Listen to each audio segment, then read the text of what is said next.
नेते बाहेर पडल्यानंतर मग समोर प्रशासकीय इमारतीमध्ये निवडणूक आयुक्तांचं कार्यालय आहे. वाघमारे निवडणूक आयुक्त आहेत, मुख्य निवडणूक आयुक्त, त्यांची देखील भेट घेण्याची हे सगळे नेते शक्यता आहे.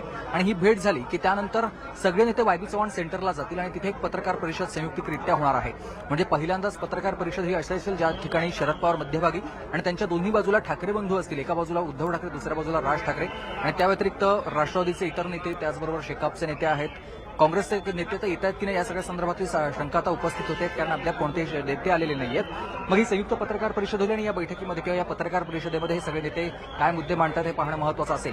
पण आगामी महानगरपालिकांच्या निवडणुका, स्थानिक स्वराज्य संस्थांच्या निवडणुका आणि या निवडणुकांच्या कालावधीमध्ये या नेत्यांकडून काय भूमिका घेतली जाईल, कारण निवडणूक आयोगावरती शंका उपस्थित केली जाते, कारण बोगस मतदान झालेलं आहे, काही ठिकाणी बोगस नोंदणी देखील झालेली आहे मतदारांची. या सगळ्यामुळेच पारदर्शकपणे निवडणूक प्रक्रिया पार पडावी अशी मागणी या सगळ्या नेत्यांची आहे आणि म्हणूनच आजच्या या बैठकीचं आयोजन केलेलं आहे. आता या बैठकीला सुरुवात झालेली आहे. आपण बघतोय शिवालयमध्ये ही बैठक आता सुरू झालेली आहे, ज्याच्यामध्ये उद्धव ठाकरे आहेत, शरद पवार आहेत, राज ठाकरे आहेत, जयंत पाटील आहेत, शेतकरी कामगार पक्षाचे जयंत पाटील, राष्ट्रवादी काँग्रेस पक्षाचे, त्याचबरोबर इतर नेते देखील या पक्षांमधले आहेत. मात्र काँग्रेसचे कोणतेही नेते अद्याप इथे पोहोचलेले नाहीयेत. ही बैठक आता सुरू झाली आहे. निवेदनावर सविस्तर चर्चा केली जाईल. निवेदनामध्ये कोणते मुद्दे असायला हवेत, कोणते मुद्दे काढायला हवेत, कोणते मुद्दे टाकायला हवेत, या सगळ्या संदर्भात चर्चा होईल आणि त्यानंतर एक सविस्तर निवेदन तयार होईल आणि त्या निवेदनावर सगळे नेते सह्या करतील आणि मग इथूनच समोर चालत मंत्रालय अगदी काही अंतरावरच आहे, तिथवर चालत हे सगळे नेते जातील आणि मंत्रालयात गेल्यानंतर 7व्या मजल्यावरती निवडणूक अधिकारी चोक्कलिंगम एस चोक्कलिंगम यांच्या 5 नंबरच्या खोलीमध्ये या दालनामध्ये या सगळ्या नेत्यांची भेट होईल.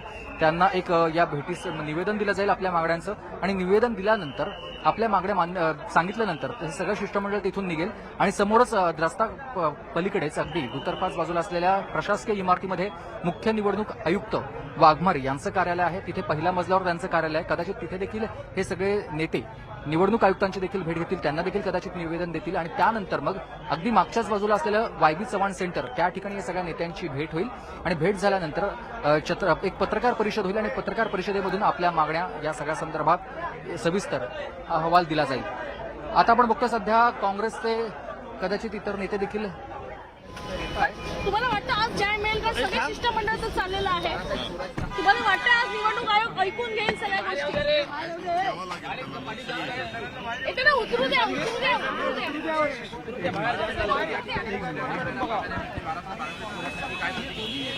साहेब, प्रदेशाध्यक्ष आलेले नाहीये, तुम्ही या ठिकाणी काय प्रदेशाध्यक्ष असं काही नाही. मी सुद्धा येऊ शकतो. मी वर्किंग कमिटीचा मेंबर आहे, ज्येष्ठ यादीत आहे मी. असं काही नाही, तो काँग्रेसचा आहे नाही. विषय आमचा आहे, पहिले लक्षात ठेवा. पहिले राहुलजीने हा विषय घेतलेला होता. असं उपस्थित केला गेला आहे की मनसेच्या सोबत प्रदेशाध्यक्ष आल्यावर विचारणा केली जाईल, त्यामुळे ते आले नाही. कोण कोण येणार हे आम्हाला माहित नाही. आम्हाला निमंत्रण आलंय, आम्ही आलेलो आहोत आणि विषय हा राहुलजींनी उचललेला आहे. आपल्या देशाच्या लोकशाहीसाठी उचललेला मुद्दा आहे. लोकशाही राहणार का नाही हे ठरवणारा मुद्दा आहे आणि त्यामुळं या विषयामध्ये आम्ही जातोय निवडणूक आयोगाकडे. आजच्या बैठकीत नवाब भिडू तुमच्यासोबत बसलेला पाहिला तेव्हा निमंत्रण तर सर्वांना होतं असं मला समजलं. फडणवीसांनी सुद्धा यायला पाहिजे जर पुढच्या काळामध्ये लोकशाही टिकवायची असेल. पण नवीन भिडू बसलेला यावेळेस फडणवीस सुद्धा येणं आवश्यक होतं. निमंत्रण त्यांना होतं. अजित पवार म्हटले मी जाईन असं वाटतं का? माध्यमांना त्यांनी उलटा प्रश्न विचारला. नाही, सगळ्यांनीच यायला पाहिजे. ज्याला लोकशाही वाचावी वाटते त्या सगळ्यांनी यायला पाहिजे. सर्वात मोठा फटका हा तुम्हाला बसलेला आहे. तेव्हा सिस्टीम मोडली जाते हे पहिलं लक्षात ठेवलं पाहिजे. लोकशाही चालते ती सिस्टीमवर चालते, आपल्या राज्यघटनेप्रमाणे चालते. सिस्टीम जर आपली सिस्टीम कुछ कमी होणार असली तर ते फार दुर्दैवाच आहे. त्यामुळं कोणी असो जो लोकशाहीवादी आहे त्याने आलं. आज फक्त निवडणूक अधिकाऱ्यांची भेट की राज्य निवडणूक आयोगानं भेट? मला माहित नाही, मी आता आतमध्ये चाललो. मला समजा तुमच्या आधी भुजबळांनी भेट घेतलेली आहे. निवडणूक आयोगाची भेट घेतलेली आहे तुमच्या. मला माहित नाही हा विषय. अमित दा सोबत चला. आता महाविकास आघाडीचे शिष्टमंडळ महाराष्ट्राचे मुख्य निवडणूक अधिकारी चोकलिंगम यांना भेटण्यासाठी जाणार आहे. मात्र त्याआधी एक महत्त्वाची बैठक पार पडणार आहे. राज ठाकरे, शरद पवार, उद्धव ठाकरे हे शिवालयावर दाखल झालेले आहेत. आदित्य ठाकरे देखील पोहोचलेले आहेत. काँग्रेसकडून बाळासाहेब थोरात हे पोहोचले असल्याचं पाहायला मिळतंय. 3 दृश्य सध्या आपण पाहतोय. राज ठाकरे असतील, शरद पवार असतील किंवा उद्धव ठाकरे हे आधीच आता शिवालयामध्ये पोहोचलेले आहेत.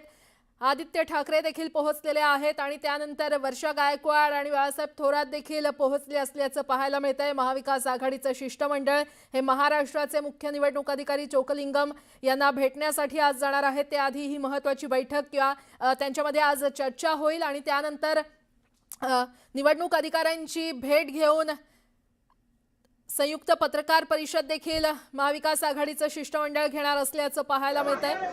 या भेटीसाठी उद्धव ठाकरे हे शिवालयामध्ये दाखल झालेले आहेत. राज ठाकरे देखील पोहोचलेत, तर शरद पवार देखील शिवालयामध्ये पोहोचलेले आहेत.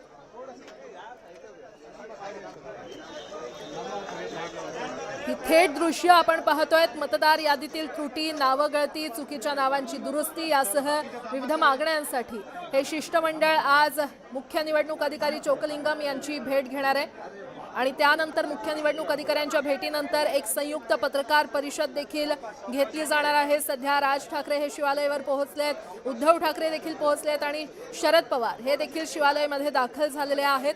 आदित्य ठाकरे देखील नुकतेच शिवालयामध्ये पोहोचलेले आहेत. काँग्रेसकडून बाळासाहेब थोरात पोहोचलेले आहेत, वर्षा गायकवाड पोहोचलेले आहेत.